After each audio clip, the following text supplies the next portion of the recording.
कि पहले भी चंडीगढ़ के ऊपर हमारा अधिकार था, आज भी है। हम किसी भी कीमत पे चंडीगढ़ किसी दूसरी स्टेट के पास नहीं। नमस्कार, मैं नाज़मीन खान और आप देख रहे हैं SPN 9 न्यूज। हरियाणा में इन दिनों एक मुद्दा गरमाया हुआ है। मुद्दा है हरियाणा की नई विधानसभा को लेकर। नई विधानसभा बननी है और नई विधानसभा बनने के लिए चंडीगढ़ को चुना गया है और कहा जा रहा है कि हरियाणा में नई विधानसभा चंडीगढ़ में बनेगी। लेकिन पंजाब सरकार नहीं चाहती है कि विधानसभा चंडीगढ़ में बने। उनका कहना है कि चंडीगढ़ पंजाब का हिस्सा है, तो वहीं हरियाणा का कहना है कि चंडीगढ़ उनका भी हिस्सा है। देखा जाए तो चंडीगढ़ पंजाब और हरियाणा दोनों की राजधानी है, लेकिन हर राज्य इस पर अपना हक जताता हुआ नजर आ रहा है। चंडीगढ़ पर हरियाणा और चंडीगढ़ पर पंजाब। पंजाब सरकार का कहना है कि आखिरकार जो नायब सरकार है वो पंचकुला में नई विधानसभा क्यों नहीं बनवा सकती है, आखिरकार चंडीगढ़ में क्यों। बल्कि हरियाणा सरकार का कहना है कि वो चंडीगढ़ में ही यहाँ पर नई विधानसभा बनाएगी, क्योंकि चंडीगढ़ में भी हरियाणा का हिस्सा है और इस हिस्से को इस्तेमाल करती हुई हरियाणा सरकार नजर आ सकती है। इस बीच इंडियन नेशनल लोक दल के महासचिव अभय चौटाला ने कहा था कि हम चंडीगढ़ का हिस्सा पंजाब को नहीं देंगे। चंडीगढ़ हरियाणा का है और हरियाणा का रहेगा। अब ऐसे में इंडियन नेशनल लोक दल के जरिए अभय चौटाला ने तो ये बयान दिया। यहाँ पर मुख्यमंत्री न्याप सिंह सैनी ने ये तक कह दिया था कि हम नई विधानसभा तो बनाएंगे, लेकिन इसके बदले में जमीन का कुछ टुकड़ा आपको दे दिया जाएगा। बदला यहाँ पर उतारने की बात की जा रही है, लेकिन अभय चौटाला कहते हैं ना जमीन देनी चाहिए और ना ही चंडीगढ़ पर पंजाब सरकार को हक जताना चाहिए। बल्कि अभय चौटाला का कहना है कि हरियाणा में चंडीगढ़ बड़ा हिस्सा है। क्या कुछ अभय चौटाला कहते हुए दिखाई दे रहे हैं चंडीगढ़ को लेकर, सुनिए जरा। पिछले 2-3 दिन से लगातार एक चर्चा हो रही है चंडीगढ़ को लेकर के, हरियाणा की राजधानी हरियाणा की विधानसभा बनाने को लेकर। बड़ी हैरानी की बात है कि हरियाणा की जो मौजूदा सरकार है वो तो जमीन लेने के लिए उसके एवज में जमीन दे रही है। और हुड्डा की तरफ से एक बयान आया है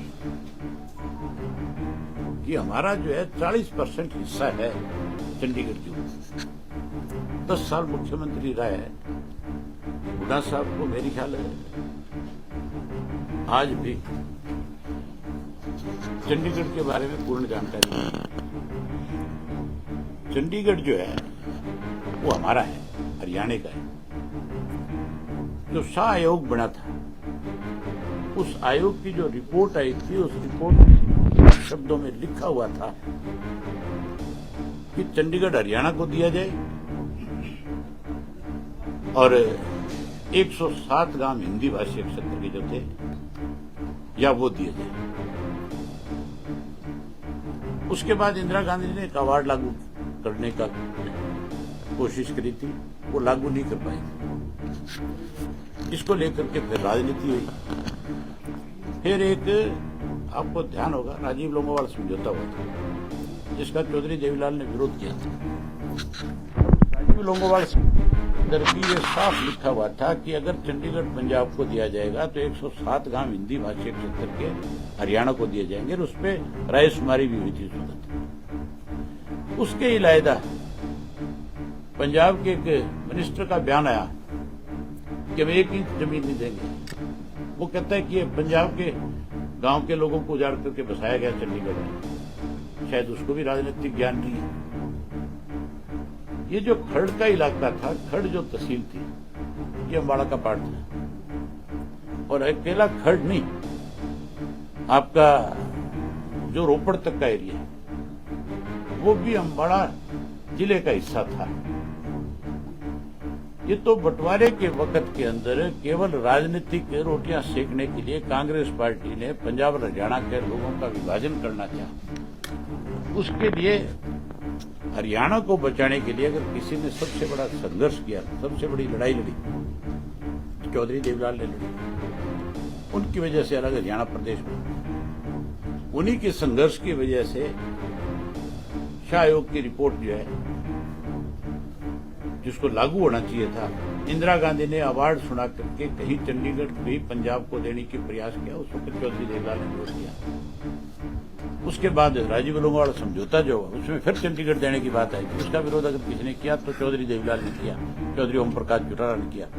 उसके अगेंस्ट ट्रैक्टर यात्रा निकाली नारनौल से लेकर के चंडीगढ़ तक, लोगों में जागृति पैदा की, एमपीसी कीमत पे जाने नहीं देंगे। उसके बाद एसवाईएल के पानी को लेकर के भी इन्होंने राजनीति करी, तो उसमें भी अगर किसी ने लड़ाई लड़ी तो वो हमारी पार्टी ने। आज भी मैं खुल करके आपके माध्यम से कहना चाहूंगा कि पहले भी चंडीगढ़ के ऊपर हमारा अधिकार था, आज भी है। हम किसी भी कीमत पे चंडीगढ़ किसी दूसरी स्टेट के पास नहीं जाने देंगे। या तो चंडीगढ़ पंजाब को अगर दिया जाएगा कल को, तो उसके एवज में 107 जो गांव है, उन गांवों को हमें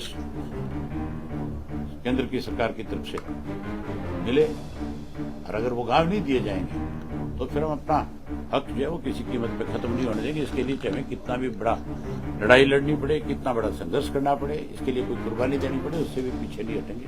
हमने हरियाणा के लिए हमेशा लड़ाई लड़ी है और आगे भी हमारी पार्टी का एक एक कार्यकर्ता इसके लिए लड़ने का काम करेगा। मुख्यमंत्री अगर ये कहे कि हम विधानसभा के लिए इसके एवज में जमीन दे देंगे, यहां जमीन ले लेंगे, हमें वो भी नाम मंजूर है। उस बात को भी कतई बर्दाश्त नहीं करेंगे। हम अपनी तरफ से इस बात का कड़ा विरोध करेंगे। हम अपना हक जो है किसको किस तरह से छोड़ देंगे। जहां ये सारी चीजें होंगी वहीं हम नए सिरे से, जैसे किसान फुर्सत में आएगा, लोगों के बीच में जाएंगे और फिर से अपने संगठन को मजबूत करने का काम। अभय चौटाला के बाद अब कैबिनेट में मंत्री श्रुति चौधरी का ये कहना है कि नई विधानसभा बन रही है, खुश होना चाहिए और पंजाब सरकार को अपने ये बयान वापस लेने चाहिए, अपनी जिद से हटना चाहिए, बल्कि हरियाणा को नई विधानसभा बनाने देना चाहिए। श्रुति चौधरी खुद दावा करती हैं कि चंडीगढ़ पर हरियाणा का भी हक है और हरियाणा नई विधानसभा बनाकर रहेगा। अब देखना होगा, अभय चौटाला भी यही बात कर रहे हैं, श्रुति चौधरी का भी यही दावा है। बल्कि मुख्यमंत्री न्याप सिंह सैनी ये तक कह देते हैं कि हम जमीन देने के लिए तैयार हैं, लेकिन नई विधानसभा चंडीगढ़ में ही बनेगी। अब देखना होगा इस वाद विवाद के बीच में क्या कुछ नया मोड़ आता है। इस मुद्दे को लेकर आपकी राय क्या है? अपनी राय कमेंट सेक्शन में दें। देखते रहें SPN9 न्यूज़। धन्यवाद।